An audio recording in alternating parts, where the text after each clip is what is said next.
Fala pessoal, aqui Edu Becker dando continuidade ao curso de investimento em ações. E nessa aula nós vamos abordar um tema que é bastante importante, que são os eventos societários. Vamos lá? E o que são eventos societários? São coisas que a empresa oferece aos seus acionistas e que os beneficiam. Então, um deles você já conhece, que são os dividendos, mas existem outros. Juros sobre capital próprio, esse JPC que está escrito aí na tela, bonificações, grupamentos, desdobramentos e subscrição. Então, vamos ver um a um desses eventos e você vai entender como você pode se beneficiar sendo sócio da empresa. Então, vamos primeiro falar sobre o dividendo, que é o mais conhecido de todos. Então, uma empresa, quando ela tem lucro, ela, por lei, é obrigada a distribuir 25% do seu lucro entre os acionistas. Isso é lei, né? Isso funciona aqui no Brasil. Nos Estados Unidos não é assim. Em outros países tem outras regras, mas aqui no Brasil, digamos que a empresa teve 100 milhões de reais de lucro, 25 milhões são obrigatoriamente distribuídos entre os acionistas. E como é que ela faz isso?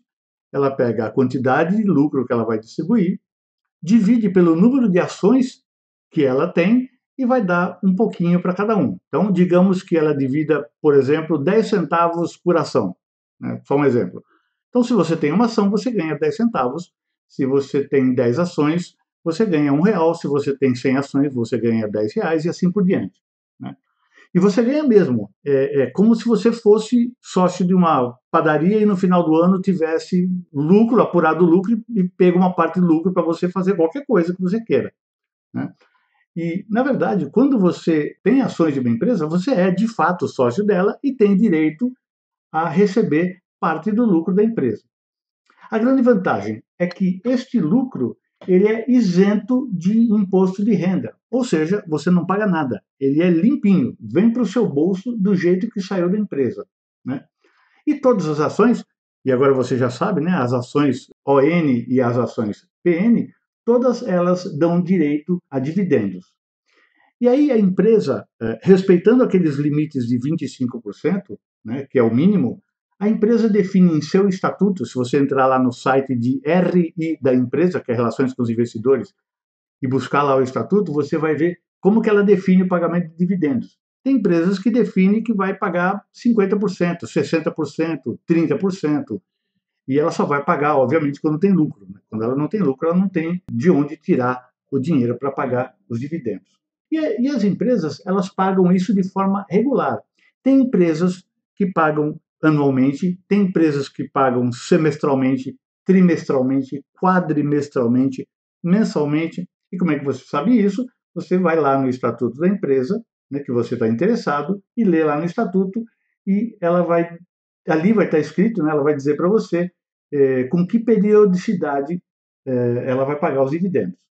E também tem dividendos complementares. Digamos, por exemplo, que a empresa teve um lucro extraordinário, ela vendeu uma propriedade gigantesca, que ela não ia fazer nada com aquilo, etc., e ela apurou lucro na venda daquilo, aquilo é um lucro não recorrente. Porque a empresa, sei lá, fabrica sapato, fabrica cerveja, fabrica banco, ela não ganha dinheiro comprando e vendendo imóveis, né, se ela não for uma empresa, uma construtora.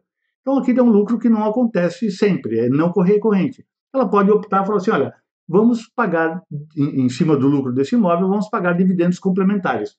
Ou seja, sem prejuízo dos dividendos regulares, ela vai pagar também dividendos complementares para o acionista, ok? Bom, esse é um dos eventos corporativos, o pagamento de dividendo. Existe um outro que é bem parecido, que são os juros sobre capital próprio. Para você, acionista, não faz muita diferença. Ele é um pouquinho menor do que dividendos, porque ele é tributado em 15% na fonte. Aí você me pergunta, poxa, mas o dividendo também é tributado. A empresa, quando apura lucro, ela paga lá o imposto de renda e entrega para mim, acionista, isento de tudo. E o juros sobre o capital próprio é a mesma coisa? Sim. Para você é a mesma coisa. O que muda é para a empresa. Porque quando você vai nos demonstrativos da empresa, você percebe que o pagamento de juros sobre capital próprio, ele não sai do lucro, ele sai antes, na DRE, que é a demonstração dos resultados do exercício, e sai como se fosse uma despesa. Sendo uma despesa, a empresa vai conseguir abater aquele montante todo dos ganhos da companhia, diminuindo a sua base de cálculo para efeito de imposto de renda. Significa que a empresa ela vai pegar essa despesa, que é uma despesa operacional, vai deduzir a base de cálculo dos tributos da empresa e vai pagar menos imposto. Ao pagar menos imposto, sobra mais dinheiro para ela investir na própria atividade e crescer mais. Então, é ótimo para a empresa, porque a empresa que paga juros sobre capital próprio, ela tem um pouco de dinheiro a mais para continuar crescendo. Veja aqui o exemplo que desde 2 de outubro de 98, a Itaú SA, a holding, né, porque ela remunera seus acionistas através do pagamento de juros sobre capital próprio. A diferença em relação ao pagamento de dividendos reside no efeito fiscal do juros sobre o capital, que impacta positivamente o resultado, criando valor para a empresa. Então, na prática, é como se você estivesse recebendo dividendos, né? Vem um dinheiro para você, periodicamente, e você não tem que pagar nenhum imposto sobre ele. A diferença entre dividendos e juros é que a empresa deduz o juros sobre capital próprio da sua base de cálculo, né? Se beneficiando com isso.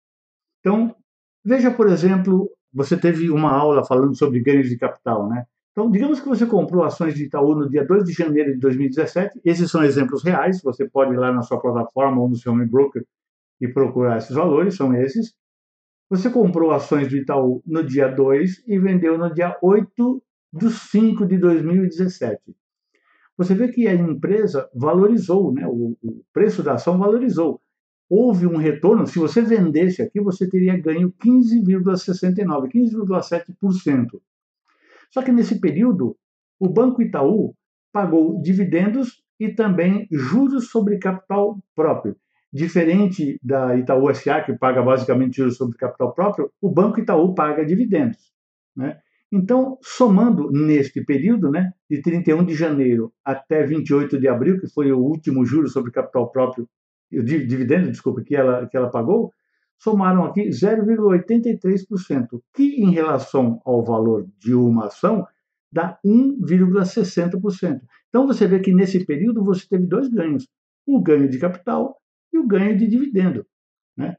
Somados os dois, porque soma, né? Você tem essa valorização mais esse dinheiro que cai na sua conta, você tem um ganho aí, uma valorização no seu patrimônio de R$ 17,29%.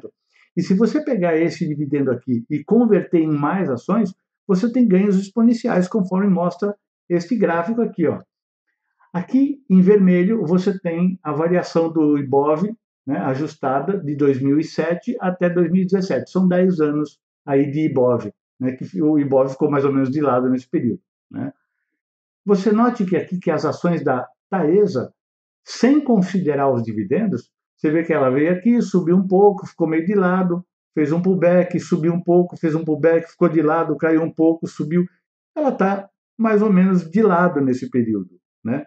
Subiu um pouco em relação a este valor aqui, né? Subiu aí de 100 para 250, né? Começamos tudo valendo 100, né? Para facilitar os cálculos, mas ela deu uma crescidinha, né? De 100 para 250 foi bacana. Agora, se você tivesse pego os dividendos e tivesse reinvestido na própria empresa, esta curva aqui de cima, a curva em azul, seria o seu capital, a sua curva de capital. Então você vê que esta é a fórmula da riqueza. Você compra ações para ficar bastante tempo com ela e reinveste todos os dividendos. Se você tivesse feito, inclusive, aportes comprando mais ações, e quanto mais ações, mais dividendos, e quanto mais dividendos, mais dinheiro, e esse dinheiro você aporta de novo, essa curva seria muito mais inclinada. Essa tá aqui, esse quadro revela a fórmula da riqueza, com dividendos, é assim que você faz. Esse é um dos jeitos de você investir. Ok, então nós vimos aqui juros sobre capital próprio, dividendos, e existe mais um evento importante, que são as bonificações em ações. Ou seja, a empresa paga proventos na forma de ações. Então, digamos que a empresa ela teve um lucro e teve uma reserva de capital, uma reserva de dinheiro que estava sobrando ali. O que ela faz? Ela incorpora esses lucros ao capital social, que é o capital dos sócios, né? É o seu dinheiro enquanto sócio da empresa. E ela pega aquilo, divide, né, emite novas ações, divide e distribui para os seus acionistas em forma de novas ações. Na prática, em vez de você receber dinheiro, você recebe mais ações. Né? E você sabe que no longo prazo, o mercado precifica essas ações. Significa que quanto mais ações você tiver, mais dividendos você vai receber no futuro. Né? Então, você perceba que a companhia aumenta o número de ações, mas as ações vão valer menos, né? Elas não são de graça. Então, olha aqui, por exemplo, do lado esquerdo do quadro. A empresa fez uma bonificação de 20% em ações. Então, ela tinha um capital social, que era o dinheiro dos sócios, dos acionistas, de 50 milhões, e ela tinha 5 milhões aí emitidos. Significa que o valor da ação... E ela tinha lucros retidos, né? Lucros retidos no valor de 10 milhões de reais. Significa que o valor da ação era 12, né? 5 vezes 12 dá 60. 10 milhões aqui, mais 50 milhões aqui, ou quanto vale a empresa, 12 reais cada ação. E você, acionista, tinha aí 1.000 ações da empresa. Qual era a sua posição? 12 mil reais. Né? Depois que ela fez essa incorporação, ela pegou esses 10 milhões e passou aqui para cima, incorporou ao capital social. E por que ela faz isso? Porque empresas com grande capital social, com capital social maior, elas valem mais, elas podem se alavancar mais para pedir empréstimos e financiamentos. É vantagem para a empresa. Então, a situação ficou: capital social, 60 milhões, são esses 10 milhões que vieram para cá, né? Você vê que os lucros retidos agora são zero, e ela emitiu agora 6 milhões de ações. Então, você, como ela teve uma bonificação de 20%, você ficou com 20% mais de ações. Você agora, em vez de 1.000, você tem 1.200 ações.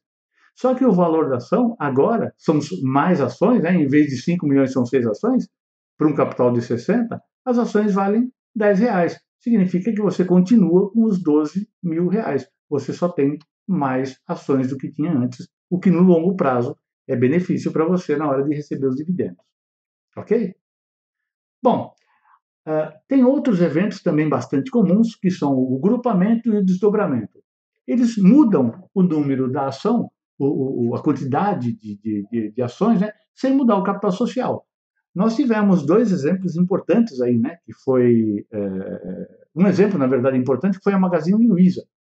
A Magazine Luiza, ela saiu de R$ 7 e um pouquinho e passou a R$ 600. Significa que uma ação a R$ 600, veja, o lote mínimo, o lote inteiro de uma ação são 100 ações. Se você quisesse comprar um lote inteiro de Magazine Luiza, você teria que pagar R$ 60 mil. E o investidor pequeno e médio, ele não vai fazer isso. Ele não vai comprar. Ele vai comprar no mercado fracionário. Mas o que acontece? A ação perde um pouco de liquidez, porque ela é muito cara. Então, o que a empresa faz? Ela faz o seguinte: uma ação está muito cara, ela divide em ações menores. Então, o que a Magazine Luiza fez? Ela pegou aquela ação que custava R$ 600, dividiu em 10 ações de R$ 60. Ou seja, ficou mais baratinho de comprar. Ficou mais fácil você comprar. Né? E o outro evento, então ela faz isso para dar liquidez, né? É o split, é o desdobramento. Ela faz isso para dar liquidez. E tem agora o grupamento, que é o contrário, que é quando a ação está muito barata a ponto de não despertar o interesse dos investidores. Porque pensa bem, uma ação que custou 10 centavos, se ela variar 1 centavo, é 10%. Imagina todo o seu capital colocado numa ação que custa 10 centavos. Se ela diminuir 1 centavo, você perde 10% do seu capital, o que é muito, né, em termos percentuais. Então, sabendo disso, os investidores não querem comprar ações. Né? São as chamadas penny stock, penny do centavinho, né, da moeda inglesa. Né? Então, o que eles fazem? Eles ajuntam, eles agrupam, né, várias ações numa ação só e ela começa a ficar com um preço um pouco mais atraente. Então, esses são os desdobramento e o grupamento. Vamos ver agora como fica um desses eventos, que é o caso do desdobramento. A empresa fez um desdobramento de 400% em ações. A empresa tinha um capital social de 60 milhões, 500 mil ações, a ação valia R$ 120, era uma ação muito cara. Você tinha ali 1.000 ações, então a sua posição era 120 mil, né, reais, e o lote mínimo de 100 ações custava R$ 12 mil. Se você quisesse comprar mais ações, o seu lote mínimo ia ser muito caro. O que a empresa fez? ela fez um desdobramento. O capital social continuava 60 milhões e o número de ações passou a 2,5 milhões. Né? Ela multiplicou por 5 o número de ações. Se ela multiplicou por 5 o número de ações, a sua posição passa a ser 5 vezes maior. Em vez de 1.000, agora você tem 5.000 ações. E o valor da sua ação caiu de R$ 120 para R$ 24. A sua posição total na empresa continua valendo 120 mil, mas se você quiser comprar mais um lote, ao invés de pagar 12, você vai comprar mais um lote por R$ 2.400. Ok? E, finalmente, o último dos eventos corporativos, que é a subscrição de novas ações. As empresas, elas, por vezes, fazem chamadas de capital. Elas lançam mais ações na bolsa. Ao invés de fazer um IPO, elas fazem a continuação do IPO, que é chamada de follow-on. E elas podem beneficiar os seus acionistas por sua fidelidade. Então, o que ela faz? Ela fala assim, olha, eu vou fazer um follow-on, uma chamada de capital, eu vou dar para os meus acionistas a preferência no direito de ter e de comprar novas ações. Essas ações vão ser mais baratas das ações que você já tem. Né? Então, o acionista ele vai poder comprar as ações com desconto. Agora, se ele não quiser comprar as ações, ele pode repassar esse direito, ele pode negociar essas ações, esses direitos de subscrição no mercado. E como é que ele faz isso? Ele vai lá no HB e digita lá e ter o nome da ação seguido do número 1. Às vezes pode ter também o número 2, eles usam o número 1 ou o número 2 também. Né? Aqui só está o número 1, mas saiba que também pode ser número 1 ou número 2. Você vai lá e vende. Ou você pode abrir mão, falar, não quero, não vou subscrever nada, estou contente aqui com as minhas ações, não vou comprar nada, vou deixar para lá. Alternativamente, você pode, ok, você tem esse direito, você avisa a corretora, né, que você quer esse direito, você vai lá, vende as ações e embolsa um dinheiro maior para você, né? Dinheiro que você não estava esperando, porque a ação vai ser mais barata do que a ação no mercado à vista. Ok, pessoal? Então, esses são os. Existem outros eventos societários mais incomuns, mas isso é um assunto um pouco mais extenso, né? Você vê que essa nossa aula aqui já está com 18 minutos, né? Eu já falo bastante, imagina se eu fosse falar sobre todos os eventos. Mas eu acho que você pegou os pontos mais importantes dos eventos societários, ok? A gente se vê na próxima aula. Um abraço, tchau. Gostou do vídeo? Espero que sim. Ainda temos muito mais. Se você estiver dentro do Portal do Trader, em nossa plataforma educacional, basta seguir a sequência sugerida para assistir às próximas aulas. Se você estiver no YouTube, tem um link na descrição para você conhecer a nossa plataforma educacional, onde vai ter acesso a perguntas de fixação, material de apoio, relatório de desempenho e uma comunidade inteira para te ajudar, além dos especialistas do próprio portal. Tudo de graça. Não se esquece de dar um like e se inscrever em nosso canal. Esta aula é totalmente gratuita e a melhor forma de você contribuir com o nosso trabalho e ajudar outros traders é compartilhando esse vídeo. Só uma coisa, para acompanhar a próxima aula é só clicar nesse vídeo aqui, ó.